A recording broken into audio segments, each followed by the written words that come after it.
کے اندر عالم اسلام پیغام یہ دیتا ہے کہ جو بندہ اپنی عقل سے نکلتا ہے نا کہ میں نے ٹھیک چلنا ہے، صحیح چلنا ہے، کیونکہ عقل انسان کی کامل نہیں ہوتی تو پھر وہ بھٹکتا ہے، لہذا اسے رب نے نا معاملہ آسان کر کے دیا ہے، فرمایا اپنی دانش بینش کے پیچھے نہ چل، اس کے پیچھے چل جس کے پیچھے تجھے میں چلاتا ہوں۔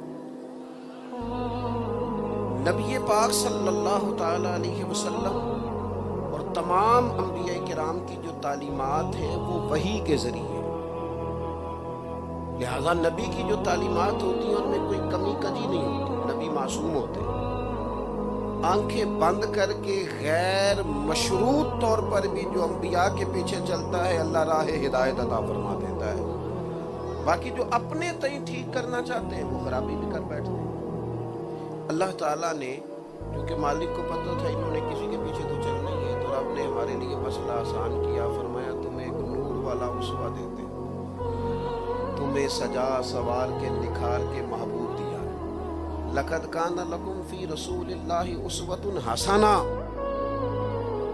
مسلمانوں تمہیں ادھر ادھر نہیں جانا پڑے گا، تمہیں دروازہ دروازہ خیر نہیں مانگنی پڑے گی، تمہیں میں نے کریم رسول دیے ہیں، ان کی زندگی تمہارے لیے بہترین نمونہ ہے، جس پہلو سے بھی جینا چاہو گے، جس رنگ میں بھی تم چلنا چاہو گے، حضور کا نور پاک تمہیں فیض عطا کرے گا۔ ویسے تو یہ آیہ مقدسہ اپنے عموم پر ہے، زندگی کے ہر شعبے میں حضور کی پیروی کی جائے، نازل ہوئی تھی جنگ تبوک کے موقع پر، غزوہ خندق کے موقع پر یہ آیت نازل ہوئی۔ غزوہ خندق کے کچھ معروضی حالات سمجھیے، جتنے بھی کفار تھے نا، اسلام مخالف طاقتیں جتنی تھیں وہ ساری اکٹھی ہو کے مدینے پہ حملہ آور ہو گئی۔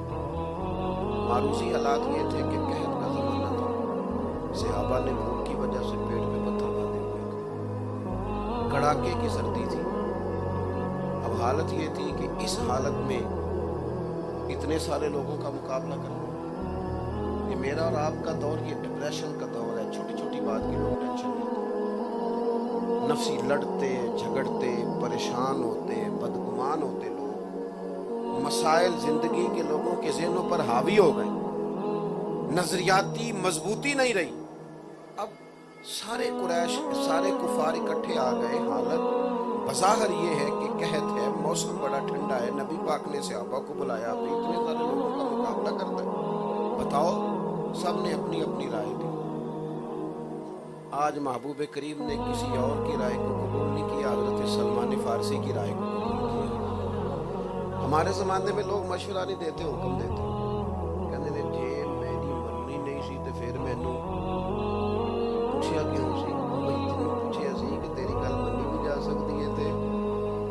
مشورہ کہتے ہیں اس کو، قبول بھی کیا جا سکتا ہے، رد بھی کیا جا سکتا ہے۔ ہم یہ کرتے ہیں کہ ہم حکم دیتے ہیں، حکم نہ دیں، رائے دیں، قبول بھی کی جا سکتی ہے، چھوڑی بھی جا سکتی ہے۔ سب کے مشورے حضور نے چھوڑ دی۔ حضرت سلمان فارسی رضی اللہ تعالیٰ عنہ نے عرض کی، یا رسول اللہ صلی اللہ تعالیٰ علیہ وسلم، ہمارے علاقے میں یوں ہوتا ہے کہ خندق کھودی جاتی ہے بڑی کر کے، چوڑی خندق، اس میں آگ جلاتے ہیں، اور اتنی چوڑی ہوتی ہے کہ تیز رفتار سے بھی گھوڑا دوڑا ہوا ہے تو گھوڑا اسے پھلانگ نہ سکے۔ حضور نے رائے پسند کی، لیکن اب یہ خندق کھودنا آسان نہیں تھا، بھوک کے عالم میں کھودنا، قحط میں کھودنا، اور کوئی اس طرح کی نرم زمین نہیں، پتھروں والی زمین اور چٹیل زمین، اس کو کھودنا ہے، مشکل کام ہے، بظاہر بڑی مقدس ہے، بڑی نورانی ہے، بڑی کرم والی ہے۔ حضور نے فرمایا چلو بھائی، اب یہ نہیں کہ کارکنی کام کریں گے،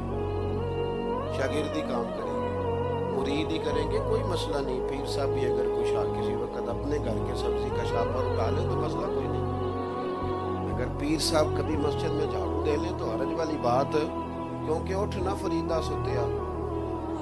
تے جھاڑو دے مسیت، اوے تو ستا ہے رب جاگدا تیری ڈاڈے نال پریت، تو حرج والی بات کوئی نہیں۔ اللہ کے محبوب علیہ السلام نے جہاں صحابہ کو حکم دیا وہاں خود بھی حضور نے کام کیا، بلکہ صحابہ فرماتے ہیں کہ جو چٹان ہم سے نہیں ٹوٹتی تھی، کریم فرماتے تھے مجھے دو تھوڑا، میں تمہیں توڑ کے دیتا ہوں۔ اس حالت میں خندق کھودی۔